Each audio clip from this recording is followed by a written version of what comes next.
Matt, we've asked the coaches about your continued development over the spring, but what's your perspective on that? I feel like I'm right where I need to be, but I feel like I can, there's always that little voice in my head saying I can do much more, I can do better. Like today, there's like 3 plays I wish I could take back for personally for myself. Just those little things that weigh heavy on me, just because I know for a fact I'm not supposed to do them, and I just got like more. I didn't do enough reps of it, so just got to keep on doing more of those. Man, it looks like a lot of the passing game in this offense is the moving pocket and sliding down the line and then release. How comfortable are you with that? I'm comfortable. Rich Rod does a great job of coaching and teaching it on and off the field. It's just getting our guys, our receivers on the outsides to click, know every conversion they have on each route, knowing what the defense is in, knowing their own job and their own responsibilities. This offense, it's me saying the whole thing. O-line doesn't even know what's going on until I tell them to play from the sidelines, and so. It's just being able to mesh all those things together to make it a smooth transition into one single play. And once we get on that same page, I feel like there's no stopping us. I think that's the little hump we're at right now. It's that battle up the steep hill, honestly. How different is that from what you guys were doing last year? Very different. Last year we were just going 1 high, 2 high type of thing. This year, you see cover 3 hit the seam, cover 1. There's a whole bunch of man beaters we have.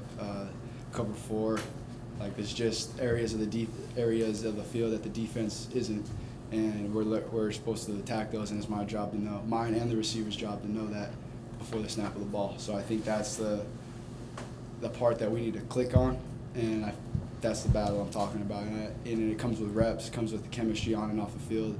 Like Momo was saying, I can't just be a single guy going by myself watching film, because if they're off, I am too. It doesn't help if I know what I'm doing.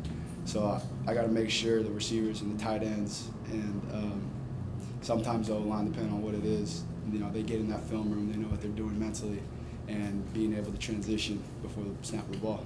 The coach said there were a couple of plays where it looked like you kind of wanted to run. How much were you having to hold back and not show the full display of your game when you're not in contact like today? Yeah, they were just blowing the whistle pretty quickly. It was frustrating. Just like if they just touched me, they called me down. So I mean, it is what it is. It's just a spring game. How big of a part of your game is that, the ability to run? In this offense, Yeah. a lot. How's the chemistry developed between you and your receivers, and what do y'all have to work on in that department during the offseason and summertime? Like I said, just being definitive in what they're doing, because we got options in our routes, like I said, conversions. Them knowing what they're doing, watching film, that's hours of film study, and then even repping it out and getting the defense out there. Like when we have our player run practices, getting the defense out there, giving us looks, and going over what we were watching on film, and